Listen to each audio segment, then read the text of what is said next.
You very much. After so many TV interviews and especially a few hostile interviews, it's good to be able to speak to friends and supporters of Israel.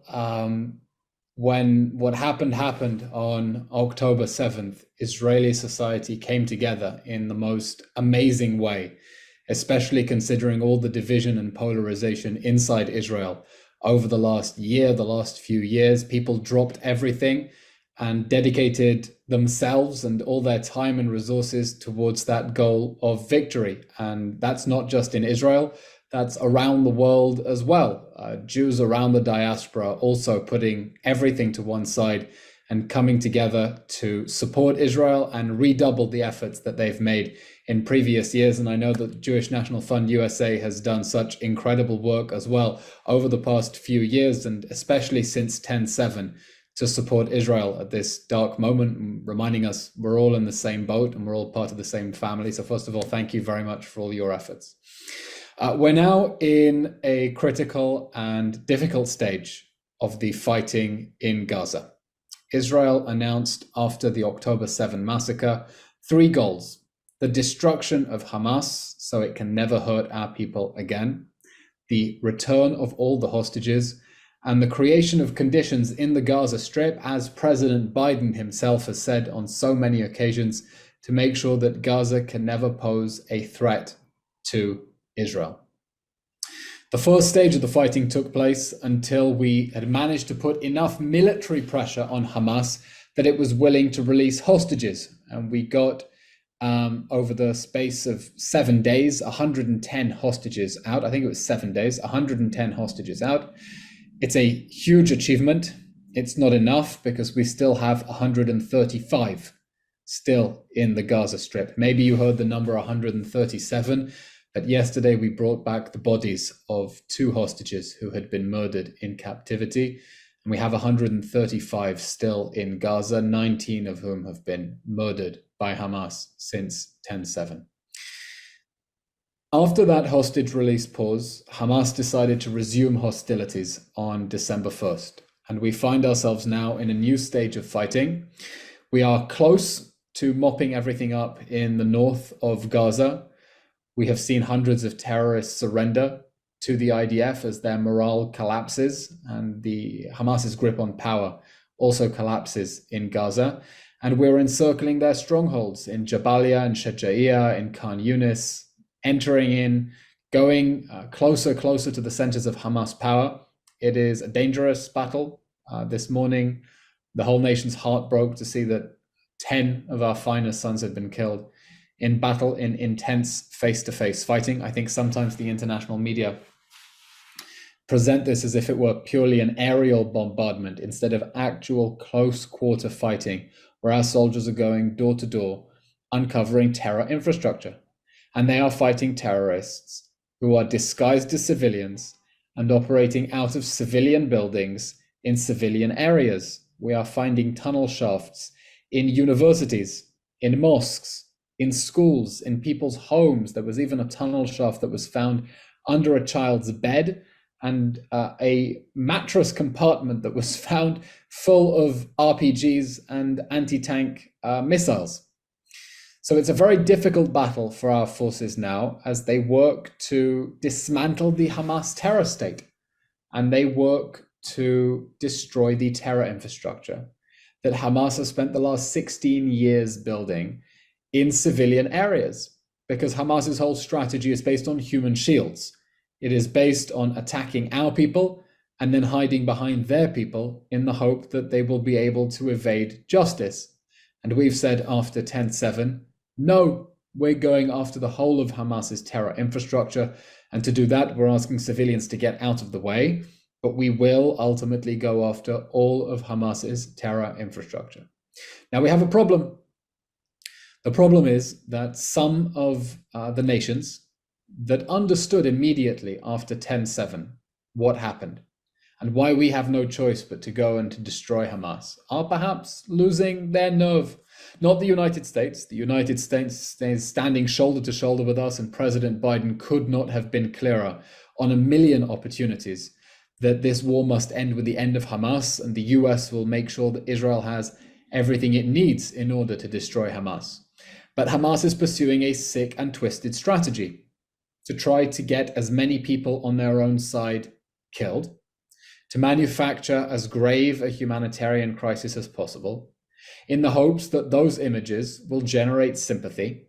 That sympathy will generate diplomatic pressure, and that diplomatic pressure will cause Israel to stop defending itself. Now, we won't. We're going all the way to the end. The goal of this war is that it must be safe for children to sleep in their beds in Kfar Aza and Be'eri and Nir Oz, even meters away from the Gaza Strip. We set what I called in yesterday's press conference the diplomat babysitter test. This war will end when the diplomats at the United Nations who are voting to keep Hamas on life support will feel safe taking responsibility to babysit children in Kfar Aza. Until they feel safe doing that, we're going to continue fighting Hamas until we bring down the Hamas terror state. By the way, after the awful lapse of judgment yesterday when so many nations voted to keep Hamas on life support, we wouldn't let any of those ambassadors near our children anyway. But that's a different matter. We are fighting so that those children can go back to their homes. We can build Kfar Aza and Be'eri and Nir Oz. And I'm sure that the Jewish National Fund USA is going to be a central partner as well in making sure that life can flourish and be rebuilt in the areas that were so brutally destroyed on October 7. So on that note, I think it would be most useful to hear from you what questions you have. I wish I could stay and spend all evening talking to you. Unfortunately, I'm going to have to hop in a while for another interview. So let's take your questions if you want to write them in the chat. And let's see what questions you have. Am I moderating these questions, or someone else wants to pick them? We're in an audience in Israel with about 75 or 80 people. I might ask also if there's any questions from the audience. Does anybody have a question that they'd like me to repeat to Eylon?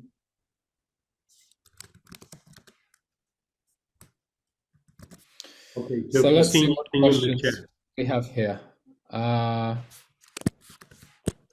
sending a link, by the way, where you'll have links to my various social media platforms. Just correcting, there was someone above who wrote my Instagram, and that's not the correct handle.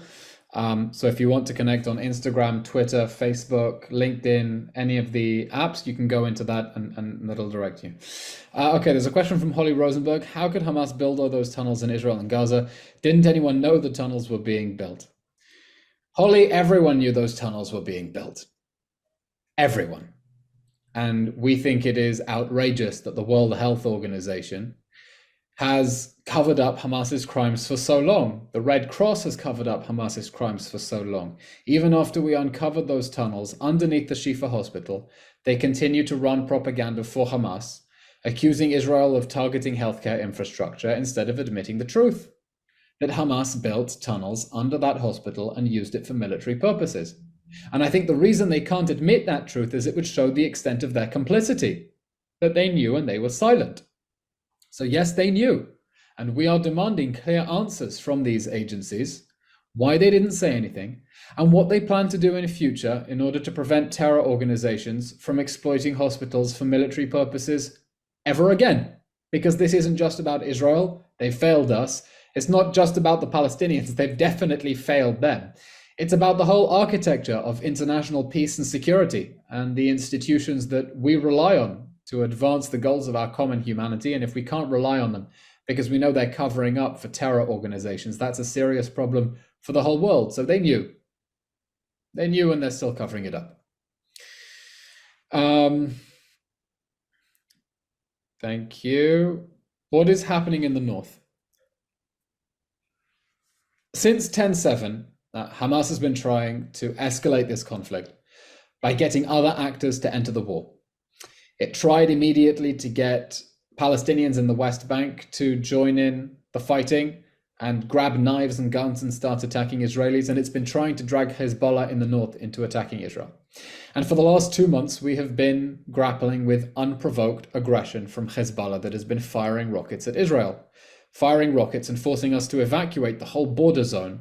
We have 250,000 internally displaced persons in Israel. People forget this, north and south. They cannot go back to their homes until it is safe to do so. And we're dealing with rocket fire just yesterday that set off the red alert siren in Acre and set off and was intercepted by the Iron Dome. Now, our strategy at the moment is to destroy Hamas in Gaza in response to 10/7 and to deter Hezbollah in the north. And we have been responding forcefully to all Hezbollah aggression, and we have been warning them in no uncertain terms that if Hezbollah chooses to drag us into a full-scale war that we are not interested in, but if Hezbollah drags us into a full-scale war, it will be making the mistake of a lifetime. The consequences for Hezbollah as a terror organization and for the state of Lebanon that is hosting its armed attacks on us will be severe. And the Prime Minister has said, if this happens, if Lebanon drags us into a full-scale war, Beirut is going to look like Gaza City. And we hope that that warning is clear enough to Hezbollah, together with the United States sending 2 battle carrier groups into the region. If you're thinking of messing with us, don't do it. What can we do to try to change international public opinion? Speak up. Speak up. Make your voices heard. If it's on social media, whether it is writing letters to newspapers or phone-ins on the radio or joining protests or putting up posters of hostages, even if they're going to get torn down half an hour later. We all have incredible power to speak up and make our voices heard. And when we do that together, like we say on Hanukkah, each of us is a little flame, and all together we create a lot of light. We have a big opportunity to create change. The other side is noisy. It is hateful. It uses violence and it uses intimidation. And in the face of that violence and intimidation, we have to be extra proud and extra loud. And we can't allow ourselves to be intimidated, because the vast majority of public opinion, I don't think, is against us. These are normal people, good people, who understand that people on both sides are shouting, and we need to be the more humane, we need to be the more moral, the more reasonable, and not allow the intimidation tactics against us and the Gaza lighting, where they try to convince us we're crazy, to defeat us. TikTok social media bots. How and your team are fighting back on social media? We're building a social media war machine to try to combat what we're seeing online. Since the beginning of the war, my personal Twitter account has added 125,000 followers, and my tweets have had about 350 million impressions since the start of the war. That's just my personal Twitter account, and that's not to mention the IDF and the Foreign Ministry, which have millions of followers apiece and many more impressions. TikTok as well. I've opened a TikTok account. If you told me that a horrific war would lead to me having a TikTok manager, I wouldn't know what you were talking about. But I have a TikTok manager now. She's an amazing young woman from Canada who is helping me appeal to the young 16-year-old girl demographic. And so we're doing all sorts of shticks and tricks and silly gimmicks to try to appeal to a younger audience as well. There's serious Eylon who stands and does a press conference that gets taken by BBC Live, and gimmicks where we try to get onto all the trends that are happening on TikTok and appeal to them as well. The problem is it's a numbers game. There are simply far fewer of us than there are of them, and algorithms like things that go viral. And when you have a much bigger audience that is receptive to Palestinian messages, it's easier for their stuff to go viral than for ours. So that's why we have to fight extra hard. That's why every interview I do, I get it subtitled, I push it online and try to think of the most creative and provocative way to put it out there.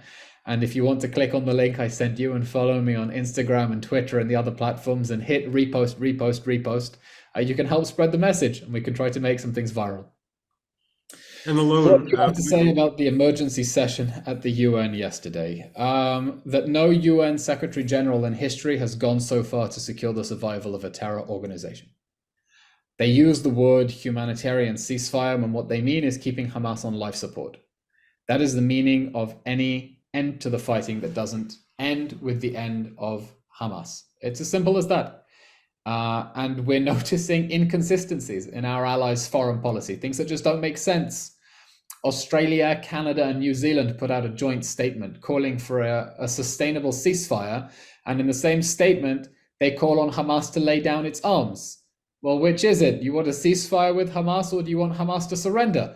Because we also want Hamas to surrender. But if it's going to ignore that very polite communique from the Prime Minister of Canada, then we're going to keep fighting Hamas until it runs out of fire.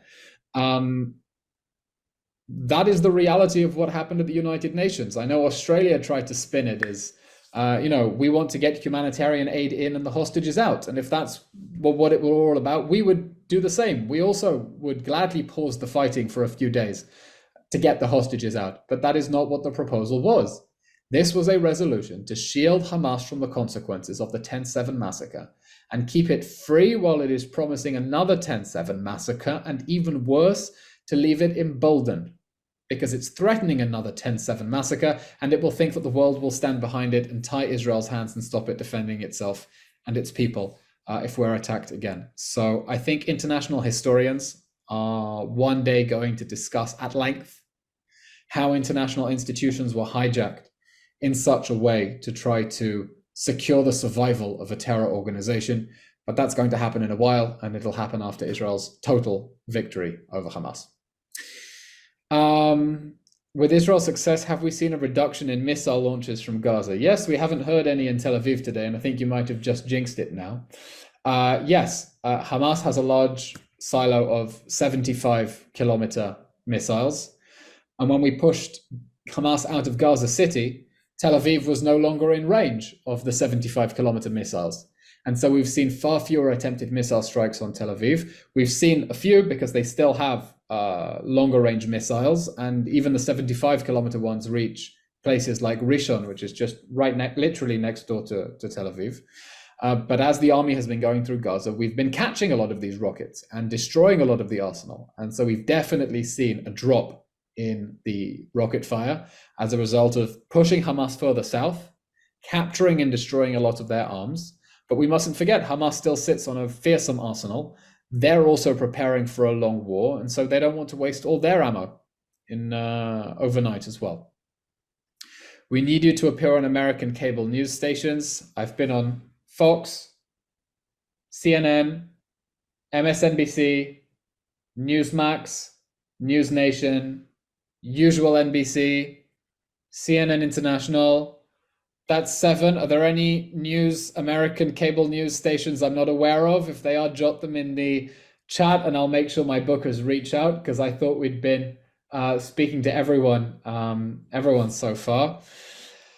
Should there be a military strategy of having a social media campaign to educate and combat the false narratives the millennials have launched on, false narratives terrorists have launched on millennials? Yes, that's what we're doing. That's why the IDF's Twitter strategy and social media strategy is run by 19-year-old girls, because we're trying to target that demographic, and I think they're absolutely kicking ass and doing a great job there.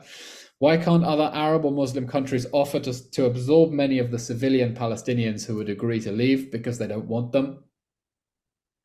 They understand this is a deeply radicalized population. They want Israel to defeat and destroy Hamas. They just can't say it out loud because they're afraid of the response from their own publics.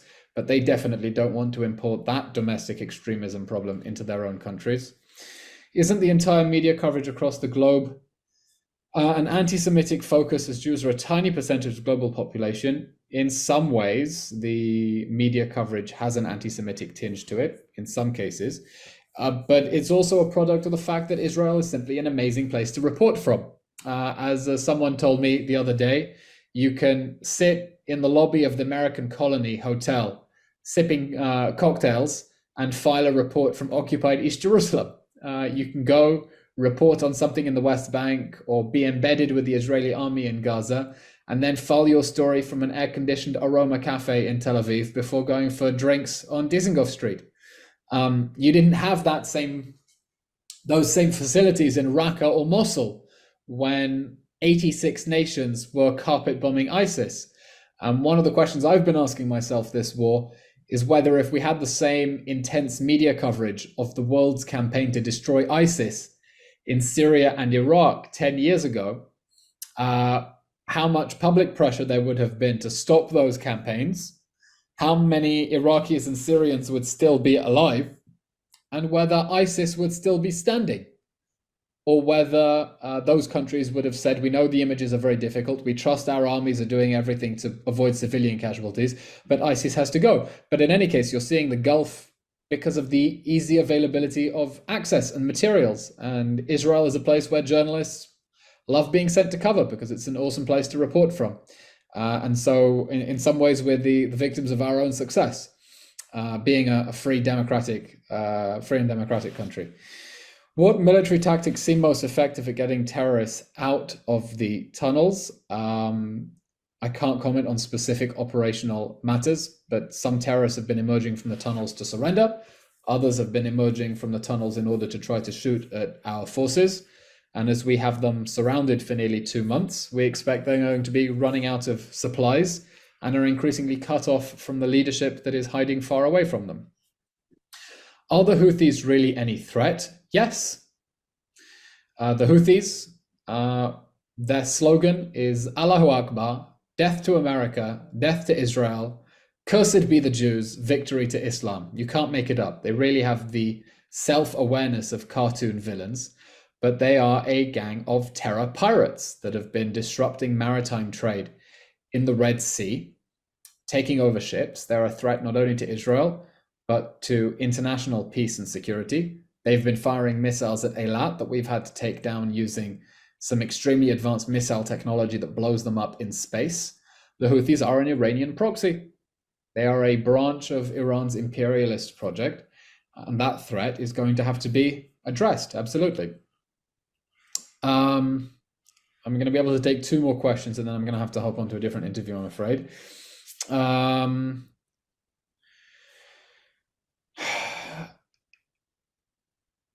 What did Israel find under the Shifa hospital? You know, Israel launched its raid in the Shifa hospital, and immediately a lot of journalists sighed a big sigh of frustration as if they were expecting Israel to pull back the curtain, Wizard of Oz style, and show the vast terror complex behind. It took some time to uncover it, but we found in the yard a 10-meter deep tunnel shaft leading to a 55-meter long tunnel, leading to a blast door with a firing hole in it. And when we breached that blast door, we found a whole tunnel network under the hospital. Now they knew. We have CCTV footage of hostages being abducted into the hospital on 10/7 in broad daylight of all the doctors and plain view of all the doctors and the nurses. They knew, they covered it up, they were complicit with Hamas. We found a vast tunnel network there that was used as a command and control center by Hamas. And when international agencies come and say, hospitals must be protected, they must be protected, they're absolutely right. Hospitals must be protected. They must never be used for military purposes. Because doing that under international law, we didn't write the rules, but under international law, that causes them to lose their protected status and can render them legitimate military targets, which is exactly what Hamas did. Let's see, a last question I'm going to have to take.